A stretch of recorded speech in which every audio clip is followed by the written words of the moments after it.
حاضرین گرامی قدر، قرآن کا مطلوب انسان کیا ہے، اس حوالے سے ہم قرآن مجید کے بیانات کا مطالعہ کر رہے ہیں، اور اس ضمن میں آج قرآن مجید کی جن آیات کو ہم پڑھیں گے وہ سورہ انعام کی آیت نمبر 151 تا 153۔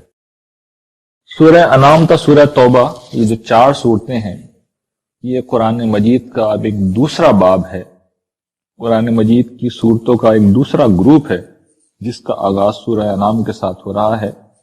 پچھلا باب جو سورہ فاتحہ سے لے کر سورہ مائدہ تک تھا، اس کا اگر خلاصہ کیجیے عنوان کے لحاظ سے تو گویا کہ وہ ہدایت کے حاملین حضرت ابراہیم کی اولاد میں سے جو لوگ یہودی تھے، ان کی نسب امامت، جس امامت کے منصب پہ وہ فائز تھے، اس پر وہ اللہ تعالیٰ کی طرف سے مامور کیے گئے تھے، اس نسب کا ازل کیسے ہوا، یعنی کیسے انہیں اس منصب سے برطرف کیا گیا، اس کا بیان تھا۔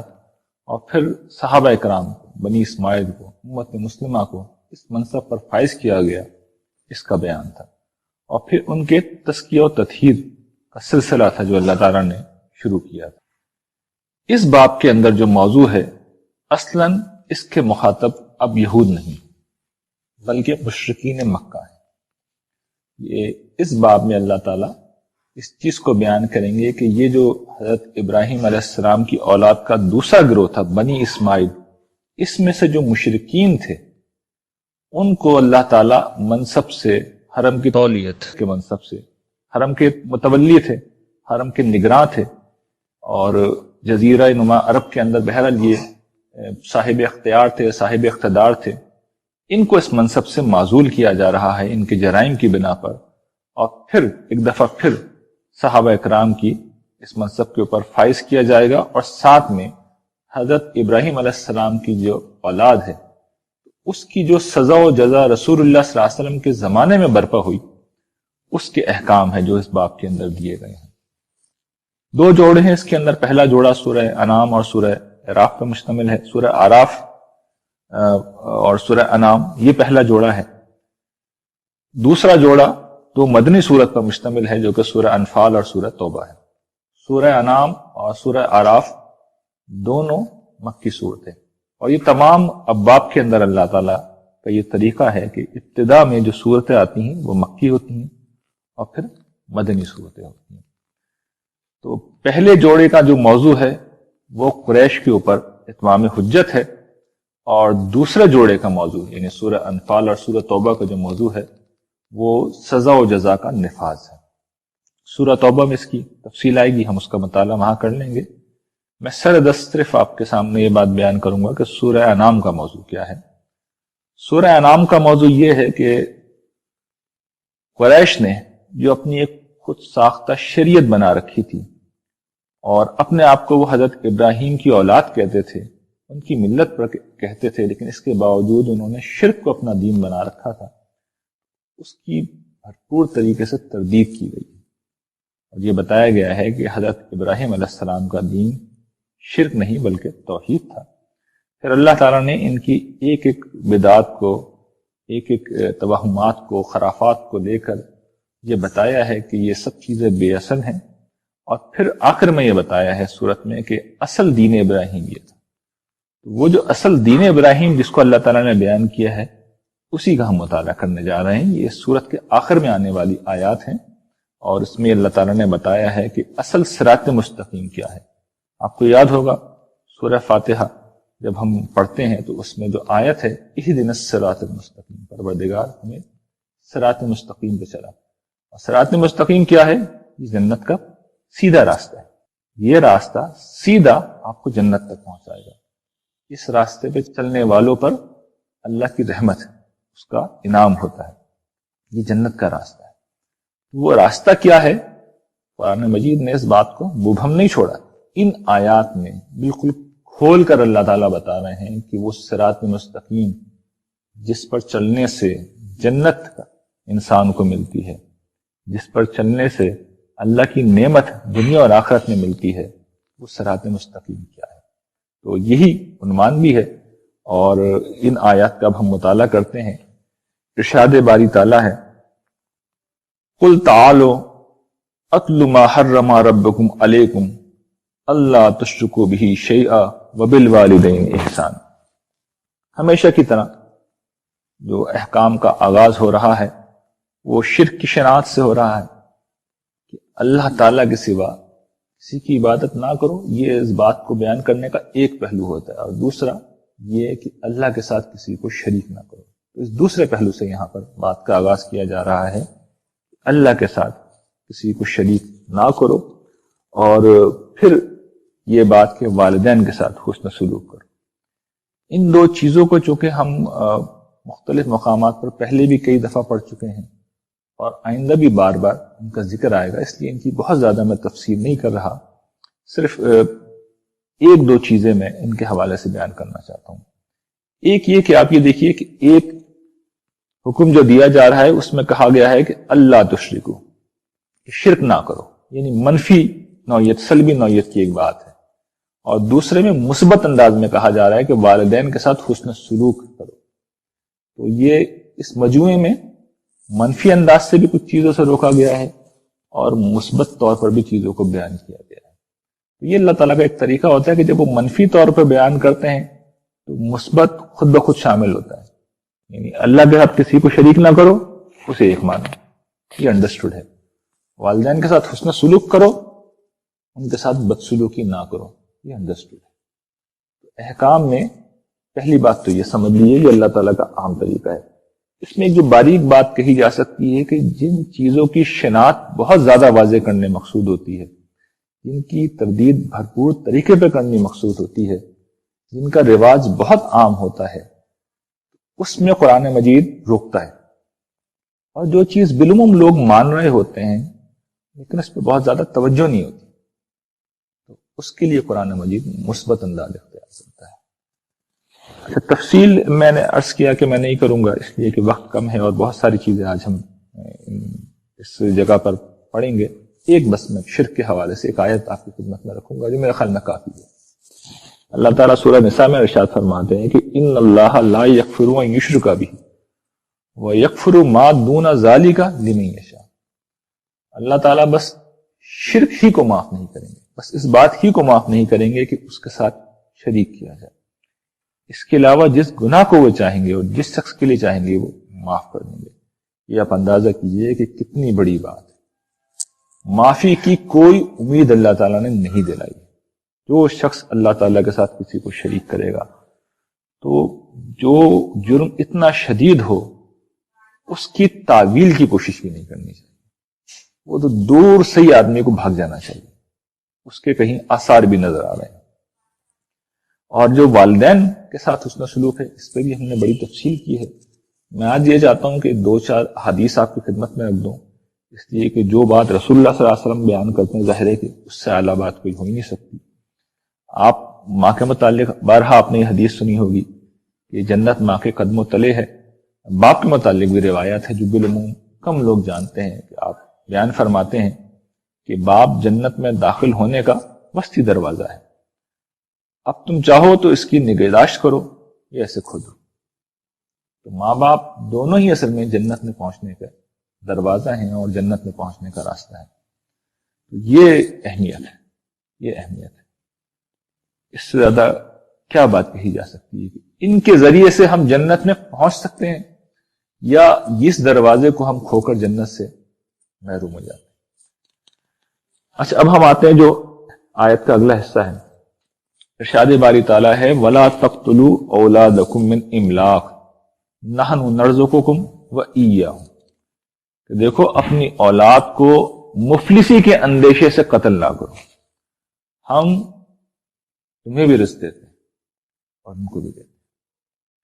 عرب میں دیکھیے مسئلہ یہ تھا کہ اولاد کا قتل کئی وجوہات کی بنا پر وہ لوگ کر دیتے تھے. ایک تو سورہ انعام میں ہی زیر بحث آ گیا ہے کہ وہ اپنے مشرکانہ توہمات کی بنیاد پر قتل کر دیتے تھے. دیوتاؤں کی بھیڑ چڑھا دیا. ہندوستان میں آپ نے سنے ہوں گے بارہا ایسے واقعات اخباروں میں کوٹ ہوتے رہتے ہیں. تو وہاں پہ بھی یہ تصور تھا. پھر ایک ریزن یہ تھا کہ بیٹیوں کو وہ غیرت کی بنیاد پر قتل کر دیتے تھے. وَإِذَا الْمَوْءُودَةُ سُئِلَتْ بِأَيِّ ذَنبٍ قُتِلَتْ. قرآن مجید کہتا ہے کہ اس روز زندہ گاڑی گئی بچی سے پوچھا جائے گا تجھے کس جرم میں مارا گیا. یہ ایک طریقہ تھا ان کا. تیسری جو وجہ تھی جو یہاں بیان ہوئی ہے کہ اولاد پیدا ہوئی ہے اور خاص طور پہ اگر وہ بیٹیاں ہیں تو وہ خود کیسے کمائیں گی, وہ تو بوجھ ہیں. اور اگر پہلے ہی گھر کے اندر فقر و فاقہ ہو, غریبی ہو, تو پھر سنگ دل والدین کا یہ دستور تھا کہ وہ اولاد کو مار دیتے تھے. اللہ تعالیٰ یہ توجہ دلا رہے ہیں کہ تم کو بھی ہم رزق دے رہے ہیں, تم بھی تو زندہ ہو, ان کو بھی ہم رزق دے. اور دیکھیے اس رزق کی سب سے بڑی جو ہمارے سامنے مثال ہے کہ ہم میں سے ہر شخص جب اس دنیا میں آتا ہے تو وہ ایک دم سے تو نہیں آتا. 9 مہینے ہم لوگ اپنی ماؤں کے پیٹ میں رہتے ہیں, تو وہاں پہ مکمل طور پہ ہمیں رزق مل رہا ہوتا ہے. بچے کے پیٹ میں اس کی ناف میں رگ جا رہی ہوتی ہے جو ماں کے وجود سے نکل رہی ہوتی ہے, اور بچے کے اندر پھر وہ غذا اس کے ذریعے سے پہنچ رہی ہوتی ہے. تو وہ اللہ تعالیٰ کی طرف سے اہتمام ہوتا ہے. اس کے بعد بچہ جب اس دنیا میں آ بھی جاتا ہے تب بھی ابتدائی مہینوں میں اور 2 سال تک اس کی غذا کا ذریعہ, اس کی خوراک کا ذریعہ اللہ تعالیٰ اس کی ماں کو بناتے ہیں. اس میں بھی ذمہ داری کسی انسان کے اوپر نہیں ہوتی. تو یہ اہتمام تو اللہ تعالیٰ کر دیتے ہیں. اس کا زندہ ثبوت ہے کہ اللہ تعالیٰ بالکل کر سکتے ہیں. اللہ پر بھروسہ رکھو. تو اصل جو حکم ہے یہاں پر, جو شناعت واضح ہو رہی ہے, جو توجہ دلائی جا رہی ہے, وہ قتل کے اوپر اتنی نہیں ہے. قتل کا حکم تو آگے آ رہا ہے. جو رویہ یہاں بیان کرنا مقصود ہے یہ جو عدم توکل کا رویہ ہے, یعنی تمہیں جو گمان ہو گیا ہے کہ بھئی اس کا رزق کہاں سے آئے.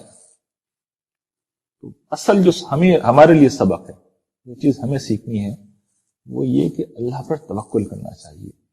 یہ بات اگر چھوٹے بچوں کے متعلق درست ہے, ہمارے متعلق بھی درست ہے.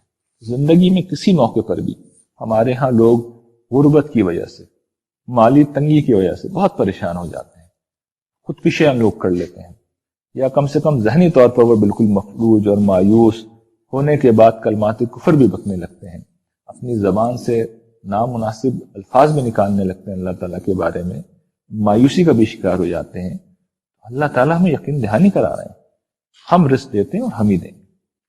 اللہ پر توکل کرنا چاہیے, پر بھروسہ کرنا چاہیے. اور توکل کیا ہے کہ آپ اپنی تدبیر کیجیے, کوشش کیجیے, زندگی میں حالات بہتر ہو جاتے ہیں. آدمی کو کبھی مایوس نہیں ہونا چاہیے. اور پھر سب سے بڑی چیز اس میں جو سمجھنے والی اور دیکھنے والی ہوتی ہے کہ دیکھیے جو اہم ترین چیزیں ہیں زندگی میں, صحت, زندگی, اعضاء و قوا, یہ جو ہماری قوتیں ہیں, ہماری طاقتیں ہیں, ہمارے ہاتھ پاؤں ہیں, ہماری آنکھیں ہیں, خود اتنی بڑی نعمت ہے کہ ساری جہان کی دولت آپ کے پاس ہو اور آنکھیں لے لی جائیں, مجھے اور آپ کو سماعت سے محروم کر دیا جائے, چلنے پھرنے سے محروم کر دیا جائے, یہ سب بیکار ہے. کس کام کی ہے دولت؟ سب سے بڑی دولت تو ہمارا اپنا وجود ہے جو اللہ تعالیٰ دیتے ہیں, طاقت دیتے ہیں. اس کو استعمال کریں, مثبت ذہن کے ساتھ استعمال کریں. رزق کے دروازے کھولنے والی اللہ تعالیٰ کی ہستی ہے. آج تنگی ہے تو کل خوشحالی آئے گی, آج مشکل ہے تو کل آسانی آئے گی. لیکن ہمیں اپنی تدبیر کرنی چاہیے اور پھر معاملہ اللہ کے حوالے کر دینا چاہیے. اگلا جو حکم ان آیات کے اندر بیان ہو رہا ہے, وَلَا تَقْرَبُوا الْفَوَاحِشَ مَا ظَهَرَ مِنْهَا وَمَا بَطَنَ. اب یہ بڑا اہم حکم ہے, اس سے پہلے یہ نہیں آیا.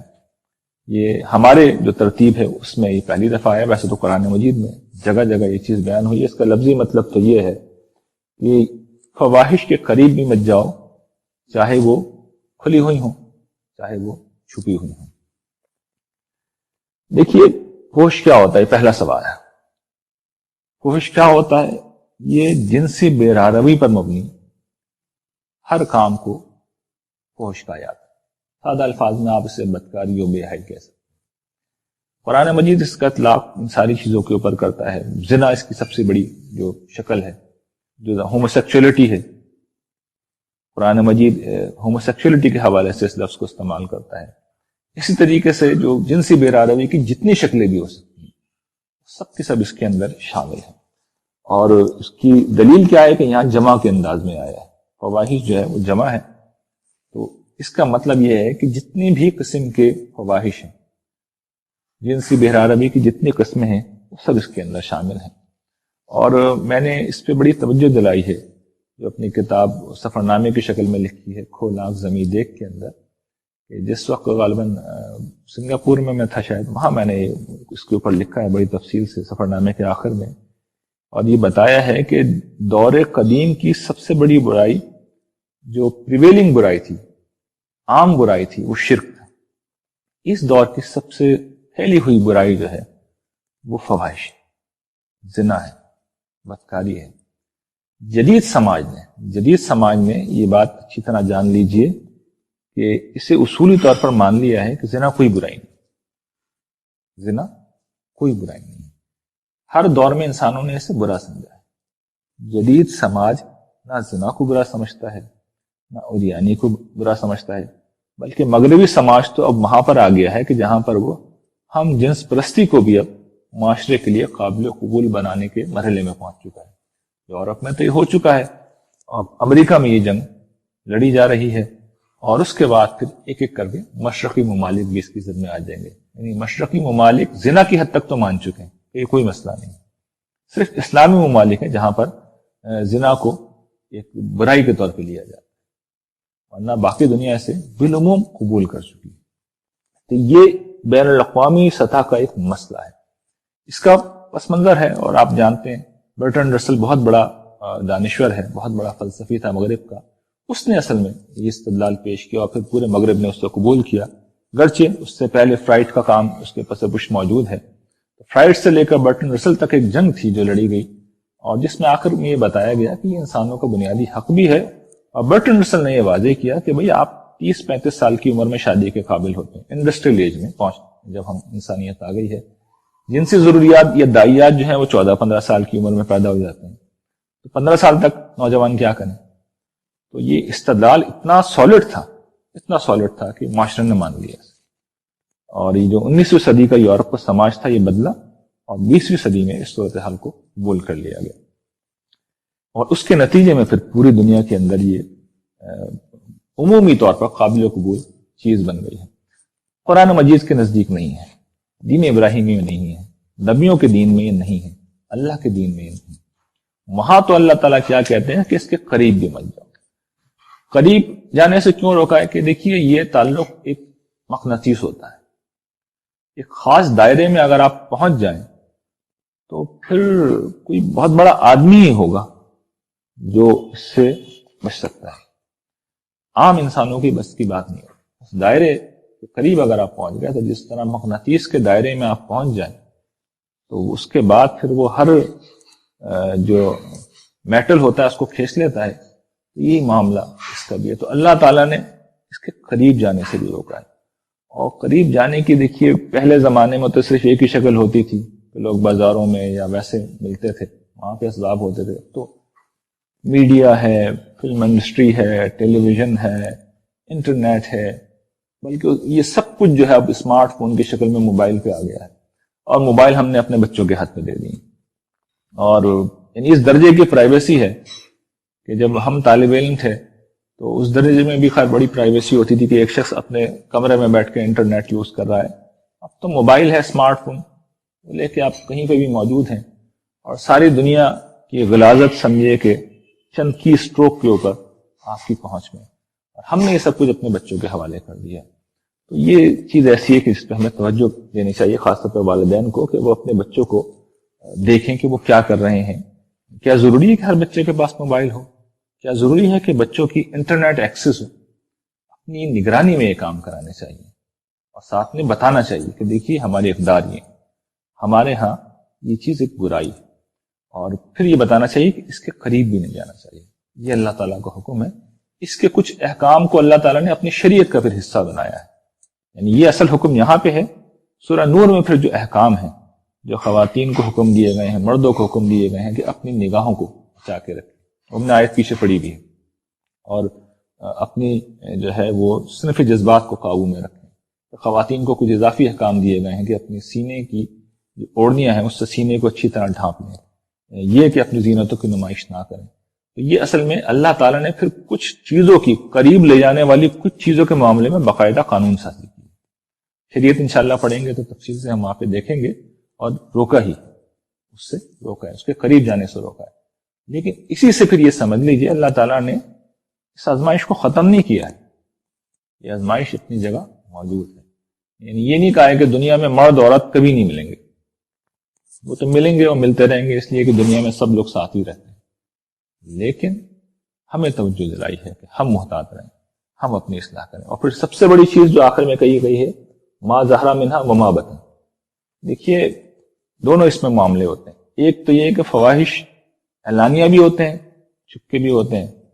جیسے ہوتا تھا پہلے زمانے میں، ابھی بھی ہوتا ہے کہ بدکاری کی طرف لوگ جاتے تھے، مل کے بھی جاتے تھے، اور تنہا تنہا بھی جا رہے ہیں، چھپکے بھی جا رہے ہیں. باہر گئے میں، کسی بیرون ملک گئے میں ہیں، وہاں کوئی دیکھنے والا نہیں ہے، نہ خاندان ہے، نہ دوست ہیں، نہ احباب ہیں، کسی بیرون ملک گئے ہیں، وہاں پر آپ یا میں ہم گئے اور ہم اس برائی میں مبتلا ہو گئے. تو یہ گویا کہ چھپ کے ہم نے کام کیا. اعلانیہ یہ ہے کہ ہمیں کسی کی پرواہ نہیں. ایک مطلب اس کا یہ ہے. دوسرا یہ کہ ہم اپنے دل کے اندر بھی بہت سے معاملات کسی کے علم میں نہیں آ رہے ہوتے، اور ایک یہ ہوتا ہے کہ ہم سب کے سامنے اعلانیہ کر رہے ہوتے ہیں، ہمارے ظاہر میں بھی آ رہے ہوتے ہیں. اس پہلو سے بھی معاملے کو دیکھنا چاہیے کہ یہ برائی ہمارے اعضاء و جوارح کی شکل میں بھی ظہور پذیر ہوتی ہے، ہمارے دل سے بھی داخل ہوتی ہے. دونوں پہلوؤں سے اللہ تعالیٰ نے توجہ دلائی. تو یہ حکم تھا جو پہلی دفعہ آیا تھا، اس کی آج میں نے اس کی تفصیل کی ہے. اگلی یہ بات اللہ تعالیٰ کہتے ہیں وَلَا تَقْتُلُوا النَّفْسَ الَّتِي حَرَّمَ اللَّهُ إِلَّا بِالْحَقِّ ذَلِكُمْ وَصَّاكُمْ بِهِ لَعَلَّكُمْ تَعْقِلُونَ. اور پھر یہ کہ اللہ تعالیٰ کہتے ہیں کہ دیکھو کسی جان کو جسے اللہ نے حرام ٹھہرایا ہو اس کو قتل مت کرو، الا یہ سوائے اس کے کہ اللہ تعالیٰ کو کوئی حق ہے. اللہ تعالیٰ کا حق کیا ہے؟ جو اس کو اس نے جائز کیا ہے. اساس مثال کے طور پر جان کا بدلہ جان، یا یہ فساد فی الارض، اس کی بھی سزا موت ہے. اس میں اور کئی چیزیں ہیں جو شامل ہیں، لیکن اصل قرآن مجید میں یہی احکام ہے جن کے تحت کسی کی جان لی جا سکتی، اس کے علاوہ جان نہیں لی جا سکتی. اور پھر اللہ تعالیٰ کہتے ہیں کہ یہ چیزیں ہیں جن کی تمہیں وصیت کی جا رہی ہے تاکہ تم غور و فکر سے کام لو. اور یہ توجہ میں دلا رہا ہوں کہ دیکھیے دین اپنے احکام دے کر دعوت غور و فکر دے رہا ہے، اس لیے کہ دین کے احکام جتنے بھی ہیں ان کی بنیاد دو ہی چیزوں پہ ہے، عقل پہ ہے، فطرت. تو یہاں عقل کا ذکر کیا ہے. تم دیکھ لو ساری معقول باتیں، اس میں کون سی ایسی بات ہے جو سمجھ میں نہ آنے والی نہ ہو؟ ہر چیز بالکل معقول ہے. اور جس معاشرے میں زنا عام ہو جائے وہاں پہ فساد پیدا ہوتا ہے، خاندانی نظام تباہ ہو جاتا ہے. جس معاشرے کے اندر قتل عام ہو جائے وہاں پہ فساد فی الارض پیدا ہو جاتا ہے. ہمارا معاشرہ تو اس کا سب سے بڑا ثبوت ہے. تو یہ جو حکم ہے انسانی جان کو قتل نہ کرو، یہ سمجھیے کہ تین بڑے جو جرائم ہیں ان میں سے جو ناقابل معافی، جن پہ ابدی جہنم کی وعید سنائی گئی اور جن کی معافی حاصل کرنا کوئی آسان کام نہیں، سنگین ترین جرائم. ان کی سزائیں اتنی سخت بیان ہوئی ہیں کہ آپ اندازہ نہیں کر سکتے. ظاہر ہے کہ اس وقت موقع نہیں ہے میرے پاس، لیکن میں صرف توجہ دلا رہا ہوں کہ یہ جو تین احکام ہیں جن کے اوپر ابدی جہنم کی وعید دی گئی ہے، اور شرک کے بعد سب سے بڑا گناہ کسی انسانی جان کو قتل کرنا. اور عام طور پہ اس کی وجہ کیا ہوتی ہے؟ غصہ، نفرت، انتقام. لیکن ہمارے ہاں جو سانحہ ہو گیا ہے کہ سیاسی عصبیت کی بنیاد پر یا مذہبی عصبیت کی بنیاد پر جان لینا لوگوں نے جائز کر دیا ہے. اور بہت سے لوگ تو ایسے ہیں بدقسمتی سے جو مذہبی بنیادوں پر اس سب کی تعویل کرتے ہیں. انسانی جان اتنی محترم ہے کہ اللہ تعالیٰ بالکل واضح ہے کہ جس نے ایک انسان کو مارا، مسلم غیر مسلم کی تفریق نہیں کر رہا ہے اللہ تعالیٰ، ایک انسان کو مارا، اس نے پوری انسانیت کو مارا. کوئی گنجائش نہیں، کوئی رعایت نہیں. ہم اس حق کے امین بنائے گئے ہیں کہ صحیح بات بیان کریں گے اور اس معاملے میں کوئی کمپرومائز نہیں کریں گے. تو یہ ہماری ذمہ داری ہے. رسول اللہ صلی اللہ علیہ وسلم کی 2-4 حدیثیں میں آپ کو سنا دیتا ہوں اس معاملے کی سنگینی کو واضح کرنے کے لیے. رسول اللہ صلی اللہ علیہ وسلم ارشاد فرماتے ہیں کہ ایک مسلمان کو اپنے دین میں اس وقت تک معافی کی گنجائش رہتی ہے جب تک وہ حرام طریقے سے کسی کا خون نہ بہائے، تب تک معافی کی گنجائش رہتی ہے. یہ کر دیا تو معافی کی گنجائش آپ غور کیجیے اس وجہ سے ختم ہے کہ یہ حقوق العباد میں سے ہے. جس بندے سے آپ نے معافی مانگنی ہے وہ اس دنیا میں رہا ہی نہیں، وہ معاف کیسے کرے گا آپ کو؟ جس کی جان لے لی وہ تو گیا اس دنیا سے. تو جب بندہ معاف نہیں کرے گا تو اللہ تعالیٰ کیسے معاف کریں گے؟ اچھا پھر حقوق بعد معاف کرانے کے لیے تلافی کرنی ہوتی ہے. بھائی جان کس کی واپس لے کے آئیں گے آپ؟ اس کی آپ تلافی نہیں کر سکتے. آپ اپنی جان دے دیں تب بھی تلافی نہیں ہو سکتی. تو یہ رسول اللہ صلی اللہ علیہ وسلم کے ارشاد کا مفہوم ہے جو آپ نے اس پہلو سے توجہ دلائی ہے. شرک میں تو آپ اللہ کے قدموں میں جا کے گر جائیں اور وہ دیگر غلطی ہو گئی معاف کر دیں, اللہ تعالیٰ کہیں گے بھی معاف کر دیا. یہاں تو آپ جا کے گر بھی جائیں اللہ کے قدموں میں, تو ان دو سوالوں کا کیا جواب دیں گے؟ بالکل مایوس تو نہیں کر رہا میں, یعنی اللہ تعالیٰ فیصلہ کریں گے, کوئی شخص واقعی سنسیئر ہے, توبہ کر رہا ہے, کر لیں گے اللہ تعالیٰ فیصلہ جو انہیں کرنا ہے. لیکن ایک لمحے کے لیے سوچنا چاہیے کہ اس طرح کی چیزوں کی معافی کا امکان کتنا رہ جاتا ہے. یہ رسول اللہ صلی اللہ علیہ وسلم بیان کر رہے ہیں اپنے دین میں, یعنی دین کے اعتبار سے گنجائش نہیں بنتی, کیونکہ دین تو یہ کہتا ہے نا کہ تلافی کرو, حقوق العباد ہیں تو تلافی کرو. کسی کو زندہ کیسے کریں گے ہم؟ دین یہ کہتا ہے بندے سے معافی مانگو, بھائی وہ زندہ ہوگا تو معافی مانگیں گے نا, تو امکان نہیں تھا. یہ بہت سادہ سی بات ہے. پھر رسول اللہ صلی اللہ علیہ وسلم اس کی شناخت کو دوسرے طریقے سے بیان کرتے ہیں, فرماتے ہیں کہ قیامت کے دن سب سے پہلے انہیں ناحق کے فیصلے کیے جائیں گے. بخاری مسلم دونوں میں روایت ہے. سارے جھگڑے بعد میں طے ہوں گے, پہلے لے کے آؤ اس شخص کو جس نے کسی کو مارا. سب سے پہلے فیصلے کا مطلب یہ سب سے پہلے اٹھا کے انہیں جہنم میں پھینکا جائے گا. اور آخری چیز آپ کے سامنے میں عرض کرتا ہوں کہ آپ فرماتے ہیں کہ مسلمان کو گالی دینا گناہ ہے اور اس سے قتل کرنے کے لیے لڑنا کفر ہے. کفر جیسا سنگین جرم. یہ شناخت جس جرم کی بیان ہوئی ہے, اب دیکھیے ہمارے معاشرے میں کتنا عام ہے, اس لیے کہ ہماری مساجد میں یہ موضوع نہیں ہے, ہمارے خطبات میں یہ چیزیں زیر بحث نہیں آتی. قرآن مجید بھرا ہوا ہے, مگر ہمارے موضوعات بالکل جدا ہیں. بلکہ ہمارے یہاں تو اب جو کمال کیا گیا ہے کہ اس طرح کے جرائم کی ہم نے تعویلیں کرنی شروع کرنی ہے. اللہ تعالی ہمیں اس کے برے انجام سے بچائے. سورہ بقرہ میں آپ کو یاد ہوگا بنی اسرائیل سے جو عہد لیا گیا تھا وہ یہ واضح کر دیا گیا تھا کہ جب یہ رویہ اختیار کرو گے تو پھر دنیا میں بھی اللہ کا عذاب آتا ہے. اگلا حکم ہے وَلَا تَقْرَبُوا مَالَ الْيَتِيمِ إِلَّا بِالَّتِي هِيَ أَحْسَنُ حَتَّى يَبْلُغَ أَشُدَّهُ. مال یتیم کے قریب بھی مت جاؤ سوائے اس کے کہ کسی اچھے طریقے سے, یہاں تک کہ وہ اپنی سن رشد تک پہنچ جائے. یتیم کمزور بچہ ہوتا ہے, ایک ایسا بچہ جو آپ ہی کی میری ہی نگرانی میں ہوتا ہے. اگر ہم ایک سانپ کی طرح اس کا مال کھا جائیں پھر کوئی اور ہم سے بچا نہیں سکتا اس بچے. اللہ تعالیٰ نے پھر توجہ دلائی ہے کہ دیکھو مال یتیم کے قریب بھی مت جاؤ سوائے اس کے کہ کسی معروف طریقے پہ. معروف طریقے کا مطلب یہ ہے کہ بھئی آدمی کو اگر اس بچے کی کوئی وراثت میں مال ہے, کاروبار ہے, تو دیکھ بھال تو کرنی پڑے گی نا. تو اگر ہم خود غریب ہیں تو ہم اس حق خدمت کے عوض کچھ پیسے لے سکتے ہیں, اس خدمت کے عوض اپنی ضروریات کے پیسے لے سکتے ہیں کہ میں ایک سروس دے رہا ہوں, وہ بھی اگر خود غریب ہے. اور اگر خود اللہ نے فضل کر رکھا ہے تو وہ بھی نہیں لینا چاہیے. یتیموں کے معاملے میں اس درجے میں محتاط رہنا چاہیے. رسول اللہ صلی اللہ علیہ وسلم نے اسی لیے 7 ہلاک کرنے والے چیزیں, 7 مہلکات میں سے ایک اس کو بھی بیان کیا. یتیم کے مال کو کھانا, صحیح بخاری کی روایت ہے, جس شخص نے یہ کام کیا وہ ہلاک ہو جائے گا. اس کا سبب یہ ہے کہ یہ حرام کی بدترین شکلوں میں سے ایک شکل ہے. اچھا, اس کے بعد جو اگلی چیز بیان ہو رہی ہے اور وہ بڑی اہم ہے, فرمایا کہ وَأَوْفُوا الْكَيْلَ وَالْمِيزَانَ بِالْقِسْطِ لَا نُكَلِّفُ نَفْسًا إِلَّا وُسْعَهَا. فرماتے ہیں اللہ تعالیٰ کہ یہ جو ناپ تول کے معاملات ہیں, ناپ تول کے معاملات میں اللہ تعالیٰ کہتے ہیں کہ جب تم ناپ تول کرو تو پورا کرو انصاف کے ساتھ. اور پھر یہ فرمایا کہ ہم کسی کو اس کی وسعت سے زیادہ بوجھ نہیں ڈالتے. قوم شعیب کو آپ کو پتہ ہے ناپ تول میں ڈنڈی مارنا ان کا کام تھا.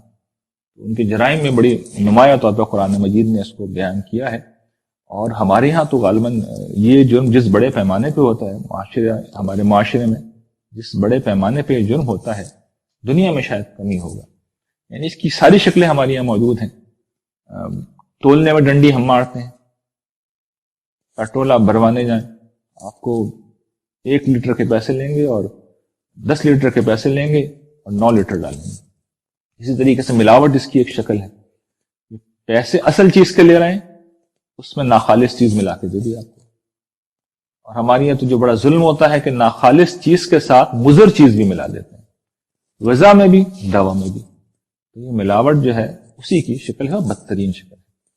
اسی طریقے سے ہم جب کوئی کام کی کمٹمنٹ کرتے ہیں کہ پیسے لے کے ہم آپ کا کام کریں گے، ہمارے یہاں جو ٹھیکوں میں اکثر معاملات ہوتے ہیں اس میں جو بددیانتی ہوتی ہے وہ بھی اسی کے ذیل میں آتی ہے. ہم ملازمتیں کرتے ہیں تو اوقات کی پابندی اسی کے ذیل میں آتی ہے. جو وقت طے ہوا ہے ہمیں دینا چاہیے، اور اگر نہیں دے رہا ہے تو کم سے کم جو معاملہ ہے مالک کے علم میں ہونا چاہیے، یا پھر یہ ہے کہ اس سے معاملات طے ہونے چاہیے.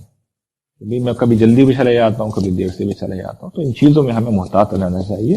ہاں، اللہ تعالیٰ نے چونکہ دائرہ بہت وسیع ہے تو یہ کہہ دیا کہ کسی پہ اتنا بوجھ نہیں ڈالتے کہ جو اٹھا نہ سکے، یعنی جس حد تک انسان کر سکے، کیونکہ اس کا پھر دائرہ پوری زندگی تک پھیلا ہوا ہے. لین دین کا جہاں بھی معاملے ہو رہے ہیں تو جتنا لیا ہے اتنا دینا ہو، یہ ہمیں جان لینا چاہیے.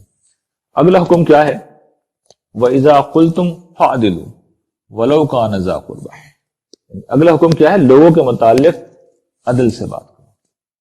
اور اصول کیا ہے ہمارے یہاں؟ کیا اصول ہے کہ کوئی تعصب ہے، محبت ہے، دشمنی ہے، ہم کسی کے متعلق کوئی بات کرتے ہیں تو اس میں ہم سچی بات کرنے کے بجائے ڈنڈی مارتے ہیں. دشمنی ہے تو ہم اس کے خلاف بات کرتے ہیں.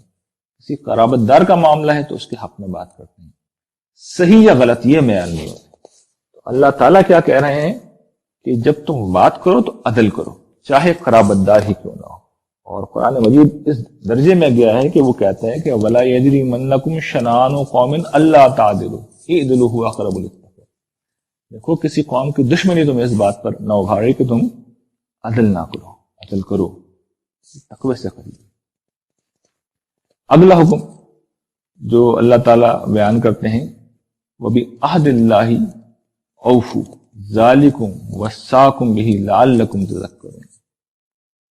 اللہ تعالیٰ ارشاد فرماتے ہیں وَبِعَهْدِ اللَّهِ أَوْفُوا، اللہ کے عہد کو پورا کرو. اللہ کے عہد کو پورا کرنے سے کیا مراد ہے؟